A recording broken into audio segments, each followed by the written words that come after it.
Welcome back to the Boot Tragedies. Okay, seriously this time, the Saints actually signed a linebacker. The Saints signed Jalen Smith. Also, the unofficial depth chart was released. We're going to talk about both of those things, and we'll start off with the depth chart. Depth chart came out. Wasn't really any crazy surprises coming out, but we will go through it just position by position. Obviously, Derek Carr comes out. Starting quarterback, that's no shock, Jameis Winston. Backup quarterback, Jake Haener. Third string quarterback, none of that should be a shock to anybody. Running back, Alvin Kamara. That's simple. Jamal Williams, Kendrick Miller. Something interesting that I found a little interesting, at least in my opinion, no one kind of talked about, was Kirk Merritt being listed as the fourth string running back. Now, we know he played receiver, kind of return guy last season. Now he's being listed as a running back. I think that's very, very interesting. I think he has a better chance to make it, on the team as a running back. And maybe this is, why the Saints maybe haven't gone out and got a running back. Yes, we brought in Kareem Hunt. Things didn't get done with him, but obviously they like something in Kirk Merritt. Obviously he can play special teams.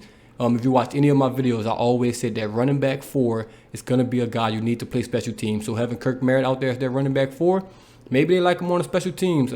That's what Dwayne Washington did. So I can really, really see Kirk Merritt making this team if he's going to be that fourth running back / special teams guy. So that's good for him, man. That's good for him if he could, find a role within this team on that 53-man roster. But that was something that jumped out to me as soon as I saw Kirk Merritt as the fourth string running back. Then you got the fullback, Adam Prentice.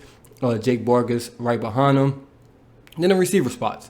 This was going to be like super, super obvious. You got Michael Thomas. You got Chris Olave. Wide receiver 1, wide receiver 2. That wasn't going to be, any surprise right there. Then you got Rashid Shaheed behind Michael Thomas. He's really, a starter because you're going to probably run a lot of 3 receiver sets. But you could just pretend he's backing up Michael Thomas right there. And then this is what I want to see. First depth chart to come out. Let's see where these receivers stack up, just because this is going to be one of the most highly touted. Everybody's gonna watch these battles for that fourth receiver, that fifth receiver, maybe that sixth receiver. It comes out, Tre'Quan Smith, the first one behind Chris Olave. Now this shouldn't, surprise anybody. This shouldn't be a shocker. Tre'Quan Smith has been here the longest out of all the other guys. He's been here the longest. He knows the system. We re-signed him, so this shouldn't shock anyone. He's gonna still have to earn his spot. I think he's gonna end up making a team, if I had to just predict right now, just because he knows the offense better than all of these guys. He's been in the system longer than all these guys, and that's how the NFL kind of works there. But then after that, behind Tre'Quan Smith, you got James Washington, and behind Rashid Shaheed, you got Keith Kirkwood. Then after that, you got Brian Edwards, Kawan Baker, Lynn Bowden Jr., and A.T. Perry way down the list as the fifth guy. So that's no shockers there. Tre'Quan Smith being the fourth receiver up isn't a shocker there. Let's see how it looks in a couple weeks when these guys are about to get a lot of game action coming up soon, which we'll talk about as well a little later. Offensive line. Actually, the biggest surprise probably came in the offensive line. Let's start at center. Obviously, this is not going to be a surprise. You got Eric McCoy, backup Max Garcia. Then at right guard, Cesar Ruiz. Not a shock there after the season he had last year. Kelvin Throckmorton backing him up. Also, not a shock. A guy that's played some games for us because of injury. And on the right side again, Ryan Ramczyk. That's a no-brainer. Storm Norton backing him up. Now on that left side, this is where it got a little interesting in my opinion. I've been saying all off season. I've been saying for the longest, I mean, I'm not the only one who said it. It's just, it's simple. These Saints want Trevor Penning to start at left tackle. It's not like, oh man, he's in the competition. They want him.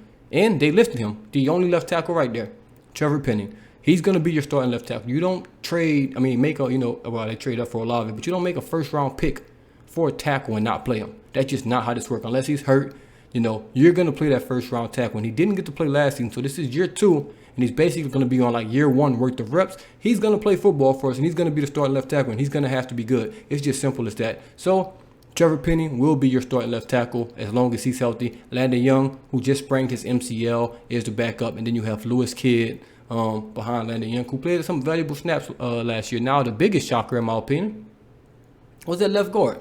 You got Andres Pete or James Hurst. Andres Pete or James Hurst. Now that's good. At first you thought, everybody came into the season thinking it was going to be Trevor Penning or James Hurst.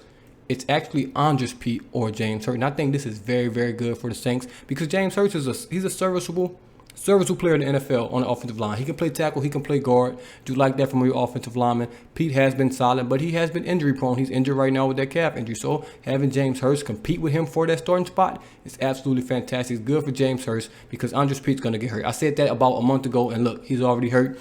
You just know Andres Pete's going to get hurt at some point in the season. You're just going to hope that it's not, long term or anything severe. He's already hurt, so James Hurst would be your starting left guard if the season started today. And hey, that's fine by me. He played solid for the Saints last season. So that offensive line battle between Pete and Hurst is definitely going to be interesting. Then you got Nick Saldiveri, the draft pick, coming in right after him. So no huge surprise on that offensive side. Just that left guard position, Hurst versus Pete. That's something we're going to have to watch. That receiver battle. That's also something we're going to have to watch. Other than that, everything is about what we thought. Oh, tight ends. I can't forget the tight ends.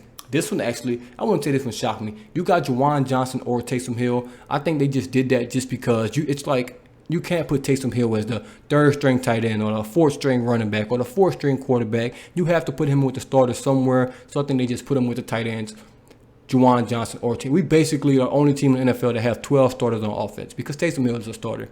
He don't start nowhere, but he starts everywhere, if that makes sense. So they put him with that Juwan Johnson. Foster Moore to back up. Jimmy Graham coming in as the third tight end already. I mean, that's good for him. Jesse James is the fourth guy. Lucas Crawl still the fifth guy. That's not good for him, in my opinion. I would like, for him to at least get that fourth guy. First depth chart, doesn't really matter. We'll see how the games play out. Can't wait to see him at practice. Now, defensive side of the ball.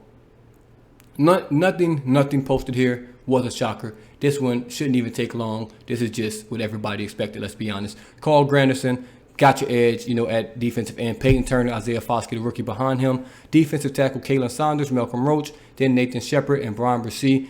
They're going to start Shepard and Saunders on this first depth chart just because those guys just came in. They're never really going to put rookies first, on that depth chart as a starter. Then you got Pete Warner, Demario Davis, Zach Bond, guys that's been here. That's no surprise after that. But the backups, you have Nefi Sewell, DeMarco Jackson, and Ron Connolly. Those are your guys, your backup. Then you have, Overy, Anfree, and Ty Summers, Nick Anderson, rounding them up. Then you have Tyrann Mathieu, Marcus May. We know these guys already. Marshawn Lattimore, and then you have Paulson Adebo or Alontae Taylor. That's no shock as well. They're still in the competition. So the defense, we kind of know what our defense is going to give us. I think the only battle that's going to probably come up is going to be Brian Bresee versus Nathan Shepard.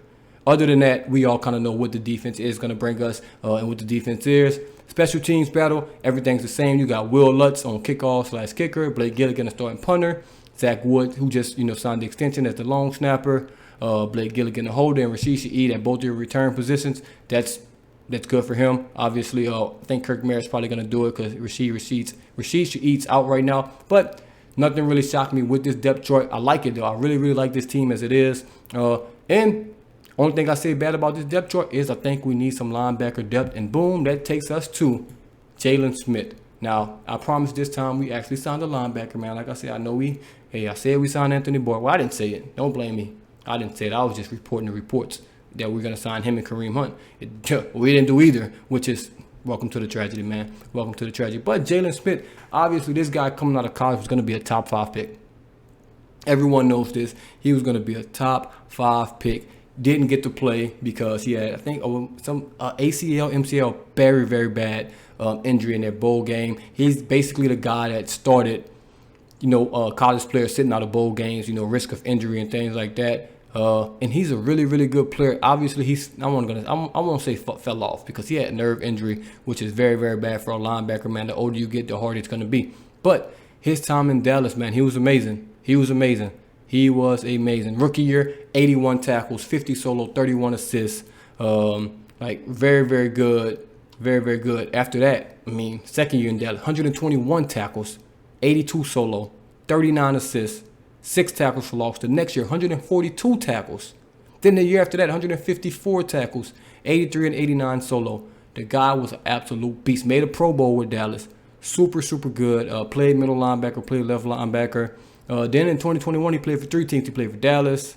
He played for Green Bay. Played for the Giants. So had a interesting, 2021. And then in 2022, played for the Giants last year. 13 games, started 11. 88 tackles, 44 solo, 46 solo, 42 assists, 3 tackles for loss, 2 quarterback hits. That's a really, really good job from him. He's not the same. He's not the guy that's going to give you 150 tackles, 140 tackles, 130 tackles. That's just not going to happen anymore. He's not that guy, and there's nothing wrong with that. But he's still a very, very good player. Only 27 years old. Let's see how healthy he looks out there. Let's see if he looks quick. Let's see if he looks fast, because he's really, really good. And if something was to happen to DeMario or Pete Warner, knock on wood, he will be a guy that I'm comfortable with going out there, stepping out there, and being a really, really good player. I mean, already has 624 tackles in his career. Guy's only 27. Like, if he didn't get hurt, he was a Hall of Fame player. A Hall of Fame player. It was a guarantee this guy was going to be a Hall of Fame player if he did not get hurt.